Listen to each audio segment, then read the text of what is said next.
I know what you've done there. Good afternoon, good morning, good evening, ladies and gentlemen from wherever you've joined us from. Thank you so much for being with us in our journey to driving customer experience as from a Pan-African perspective. Well, so for just to jump right into it, what I'll be sharing with us today is, yes, we have good news. We have published the 2021 State of Customer Experience in Africa report. So if you haven't seen that report, you can download on our website, nichecx.com, and our resources page. You can download the report. So what I'll be just talking about, just highlights of that report. And I hope these highlights give enough information to drive the conversation to come next. So we have people from representing the different regions. So we have someone from representing East Africa, West Africa, South Africa. And just to add, if you're joining us from any country in Northern Africa and you would like to share your thoughts on the report that I share or current trends in customer experience, you're also open to just send a private message to myself or Punsa, and we'll see how we can add you on there, because we want to make this as rich as possible. Right, I'm going to be talking about just an overview of what we do at Niche. I know Alfred has talked about this at the beginning, so I may skip this. I would share a summary of the research, an overview of demographic information that we captured. And then what we did was we kind of broke this down into your typical customer journey, right? So Mrs. O, like popularly referred, we'll call her, has given an overview of, just thinking about the entire customer's journey and those micro moments that matter. So we kind of built on that, and we'll be sharing, customer preferences and priorities. I'll give an overview of that. What were the considerations and expectations? What were the unique things about buyer behavior that we noticed? The unique things about user experience that we noticed? And at the end of the day, how does the experience that consumers in Africa have had, how has that impacted their perception of brands and the outcomes of their experience? Right, so I think Alfred has talked about this. This is who we are. I'm just going to skip it because of time. I'm always very mindful of time, bad habit, forgive me. So I want to just focus on what's key, and we can talk about ourselves a bit more as we go along. Right, so from a summary perspective, the State of Customer Experience in Africa research, we did this for 3 reasons. One, we wanted to gauge the current state of customer experience maturity in Africa. And then we also most importantly, wanted to provide continent-specific insights for businesses on the continent. And then beyond doing those 2 things, how can we give information that helps businesses to improve their knowledge of customers, right? To deliver better quality sales, products, customer service experience on the continent. So we had about 26 questions, and that survey was quite lengthy. But we did this in 7 sections and kind of took the respondents on the journey to kind of juggle their memory on their experience that happened in 2021, because the period under review was 2021. So it was deployed online. We used social media largely, LinkedIn, Facebook, Instagram, WhatsApp. We did SMSs. We have a database of professionals we sent to them. And then we recorded 222 responses and respondents from 21 countries. So this is an overview of, we had the largest responses from 3 countries, Nigeria, Kenya, and South Africa, thanks to our partners there who helped to drive participation. But this is just an overview of, but then again, you can download the report and take your time and go through this in a lot more detail. Now, jumping right to the meat of the conversation, which is looking at the most patronized sector. From the research, we could see that retail is back. COVID-19, the lockdown rules have lightened up a bit. Retail is back. Last time we did this report for West Africa, we had internet, we had the mobile telecommunications in the lead, banks in the lead, and internet service providers. So we're seeing a switch. We have retail at number 1, followed by telecommunications, and then we have banking, internet service providers, and hospitality.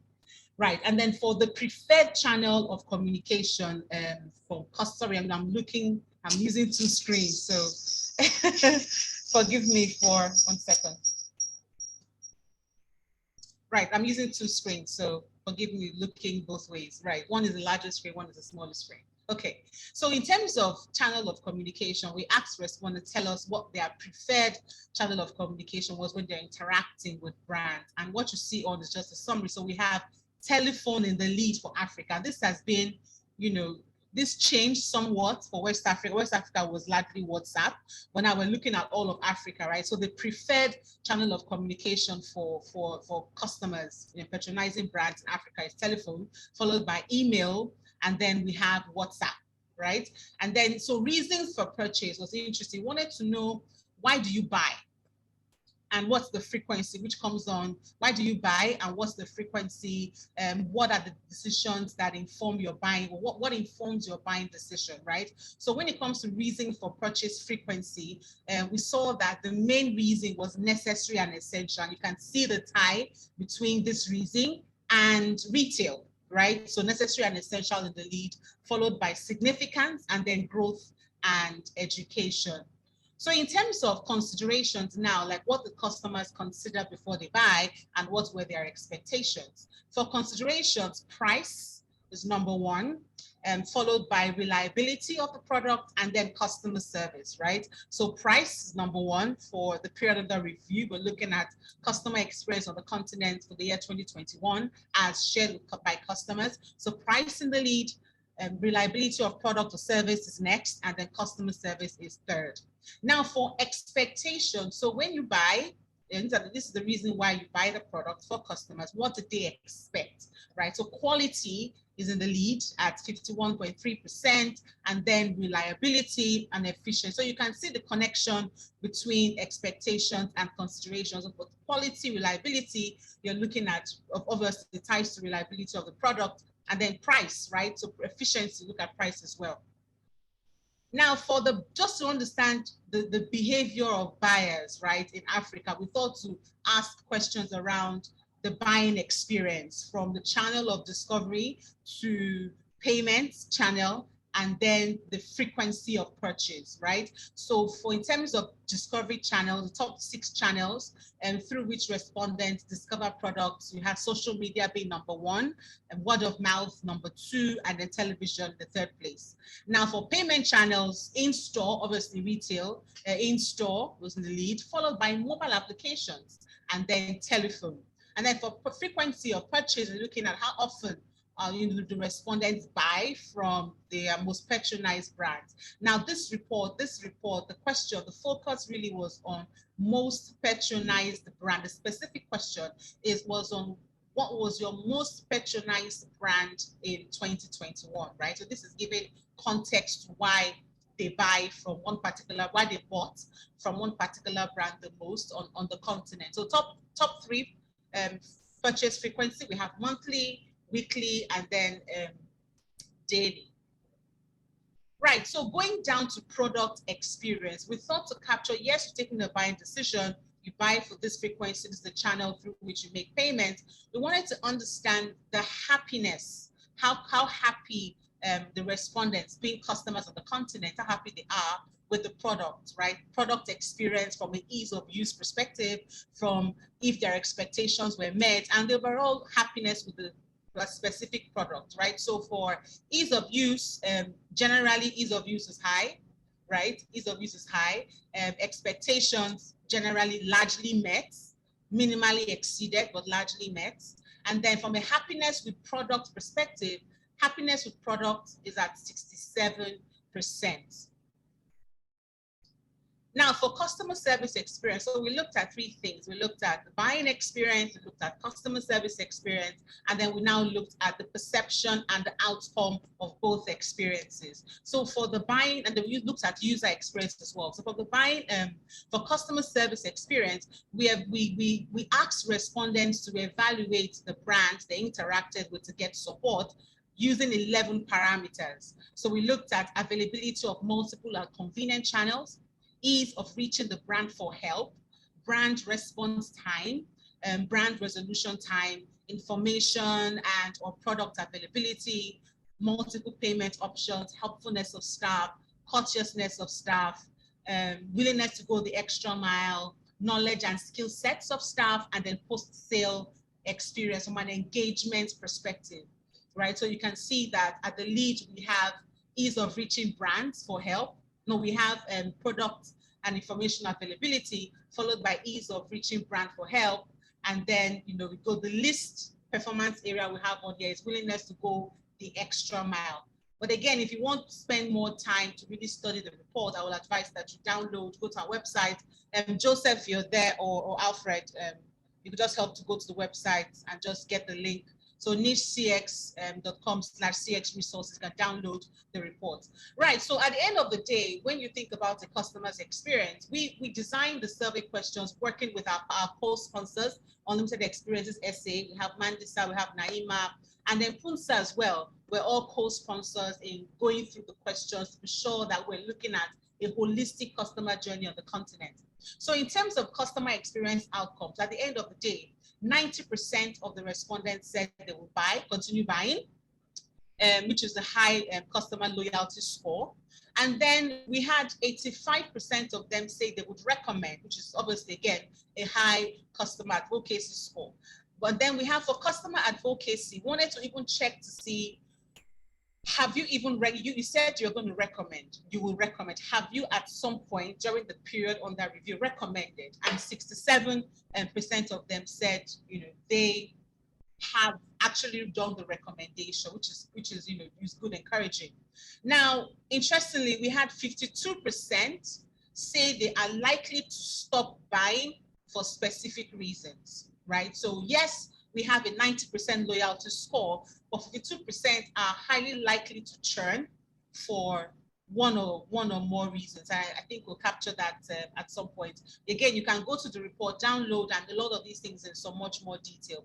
Now, this is where we did something really innovative, and I would like to spend just a little bit more time talking about this. Now, when we did the state of customer experience in West Africa, the very first Pan-African research, because prior to now we're focused on just sectors, right? So when we did the last report, last state of CX report, we realized that, and you probably would see this from the stat that I just shared, the previous slide. Yes, customers are happy. They're telling you they're very satisfied. And we've come to a point where we have automated this thing where after every interaction, you send a research, a survey to say, rate your happiness. So yes, they're happy. Generally, you want to get you off their back because if they tell you they're not happy, you're likely to call them back. I took a survey today for a brand, and they asked me to rate my happiness. So I was familiar with it because when you click dissatisfied, they ask you if they want to reach out to you. So I didn't want that to happen. I just ticked very happy and then I moved on, right? Now, what we've done here is not to ask the regular, are you overall, how satisfied are you? We didn't do that. We wanted to use indicative data, looking across the different stages of customer journey. So we looked at the happiness with product purchased. We looked at the happiness of customer service. These are key moments. These are valuable. These are key moments in the customer's experience, right? Happiness, you can kind of relate this to the micro moments that Mrs. O talked about, our keynote speaker. So we segmented the different experience buckets and looked at each score. How is that indicative of the overall satisfaction? And this is where we're at. And in our view, this really is a very practical approach and an African perspective to calculating overall satisfaction score. It is not the customer telling you, okay, yes, I'm happy, but their behavior is showing you otherwise. So we are using the indicative data. We're using data across the different stages of key stages of their journey to tell the story of satisfaction score. So we use happiness with the product purchase, happiness with customer service, likelihood to buy again, likelihood to recommend, and all of that gave us a very practical and indicative overall satisfaction score of 75%. Right, now looking at it from a sector perspective, looking at the top 5 sectors, this is just a breakdown of retail had the lead, the highest satisfaction score at 68%. Again, you can get a lot more detail about this if you go through, download and go through the report. I see Joseph has just put the link up in the chat, so you can do that. Now, we also thought to capture voice of call. Remember I said that 52% of the customers said they are likely to stop buying. If you remember, I mentioned that 68%, right? You remember I mentioned, I think that's 52, correct that, said they're likely to stop buying. Now, these are the reasons why. Number one, they will stop buying for price.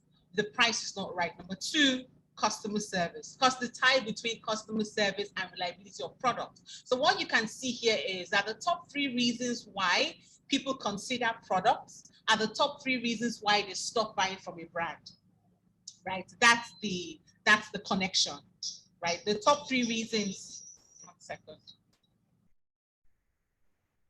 The top 3 reasons they consider when buying are the top 3 reasons they consider when they stop buying. That's, what I would like us to take out from here. And then we've captured some comments from customers in terms of their recommendations, which is why we've called this the voice of the customer on the continent. What are some of the things that businesses can? Now, we thought to share this because not to name or shame any brand, but so that you can see some of the how the customers' minds are working, and you can tie this to a sector or a country and put yourself in the mix and figure out, are my customers actually feeling the same way? Now, so the big picture, what is the state of customer, how mature is customer experience in Africa at the moment? And this, what you see on now, is just an illustration of where we are from a customer experience maturity perspective. Now, we looked at this measurement from a 3-level perspective, either from a novice perspective, or step 2, you're being transactional, or step 3, you're being distinguished, right? And if you look at the feedback, in terms of the feedback that we got from customers, or if you think about the comments again, we saw a very high, if you remember from the very beginning, very high awareness, discovery channels. You have all the custom preferred communication channels ticked by customers. That's really high. So you can tell that brands in Africa know where to find customers and the channels that they use. That's high. Now, how is the knowledge of how to reach the customer translating into an understanding of the experience that customers have? And you can see this reflect in the stats from the customer service experience and reason why they would churn, right? Now, we had a question on here which highlighted, would you recommend this brand for the Customer's Choice Africa Award 2021? And we didn't have 100% nomination, which means that yes, I may be happy, but at the same time, I don't think that this brand is deserving. So if you look at, again, without having to go through all the slides manually, you would see that some of the comments from customers, it's indicative of where we are in terms of understanding of customer experience, designing customer experience, implementing CX, and then scaling using data, tech, and culture. Right, so in conclusion, the general thing that we're taking out, and which we want the business to take out of this report when you have taken the time to go through, is we need to, yes, we've created multiple channels. Obviously, because of COVID, we had to think out of the box, find customers and reach customers where they are. But is that enough? What's the connection between all of these channels and the experience we want to create and the brand experience? So we need to begin to think about omni-channel experiences. So if I go on telephone, I know the brand, customers know your brand and the kind of experience that they're going to get from you, whether they go telephone, email, WhatsApp, social media, in store, dealing with your people directly, they are getting one experience. So that's something that came out really strong. Yes, we have covered the basics from multi-channel perspective, but let's now take it a step further. How do we create one experience across all of the channels? Now, that goes to say that we need to improve the quality of customer service. We need to improve the quality of customer service. That came again very strong from the insights from the survey. And lastly, there's a general feedback from customers about poor feedback management, right? We had customers specifically saying, close the loop, nobody comes back to me. So there's a lack of structured customer feedback management on the continent. There's generally a lack of it. So it's something that we need to work on. And our recommendations in line, like I've said, is let's think omni-channel. Now, omni-channel, for you to have that omni-channel view, there has to be a blueprint. What's the kind of experience that you want your brand to give, either through your employees, through your products, through your touch points, and vice versa. You have to think about the kind of experience and what are the standards that would guide its execution, Then think about the 5 pillars that, that form an experience: touch points, your team, people, processes, and feedback. How do you integrate all of that into one channel? So that's just our take on how businesses on the continent can begin to work towards some of these ideas that we've shared, inspired by feedback that we've received from respondents during this project.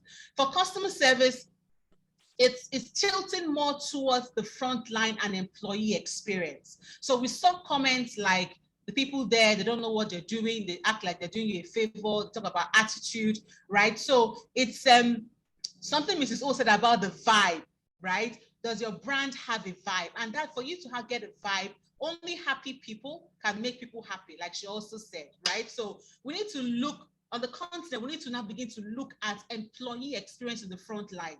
Now, from my experience, the frontliners are the people who are least paid and least prioritized. Generally, those two: least prioritized, least paid, and we don't necessarily think through their entire career experience. So we have to start with, what's the employee experience for the front line? And then we need to equip them with systems, right? Equip them with the teams with adequate data, processes, and technology. Very, very important. And then monitor. It's not enough to keep measuring satisfaction. I think we're getting somewhat lazy, where we are adopting CRM tools. After every interaction, you're pushing satisfaction surveys to customers are responding, and you're using that for appraisal. It's not enough. How do we now begin to integrate customer service experience data and performance with operations and revenue data? It has to connect. It has to connect. And then lastly, feedback management, right? It's very clear from the research report that there are we just do pockets of it. There's no design to it. It's just do a survey, do a survey, do a survey. So we're saying now that for us to think holistically, let's have a proper feedback structure for whether you're a micro business, small business, medium or large. Think about having a structured feedback management, from how you collect, and not just collect, you also share with your team how you act on the feedback, and then how you close the loop, letting customers know what you've done with the feedback that they've shared. So that's it really, and we're here to help. Basically, we can help you at Niche. We can help you create your blueprint. We've done this for brands. We're fortunate enough to do this for the Rough and Tumble brand. We've done this for brands in the financial technology space. We recently finished for an insurance company. We've done this for auto manufacturers as well. We've done this for quite a number of brands. And even thinking about your blueprint, transitioning from your blueprint into create an omni-channel experience, implementing your omni-channel, improving the quality of customer service, improving the quality of your frontline team employee experience, and even your feedback management process. We have partners that we work with that have feedback solutions, and we've done this for several brands, as you can see. And these are some of the cost clients that we've served and sectors that we've covered. And that's it. So I've been talking about this intermittently, but please feel free to go to our website, download the report and soak it in. There's so much on there. There's so many, we've been getting great reviews, which we'll be sharing, and we'll be sharing snippets of this online. So if you're not following us online, please do so on our social media platforms. We'll be sharing snippets of this on LinkedIn, Instagram, Twitter, Facebook, and more. And our newsletters as well, sharing a lot of feedback on this. That's it for me. Thank you.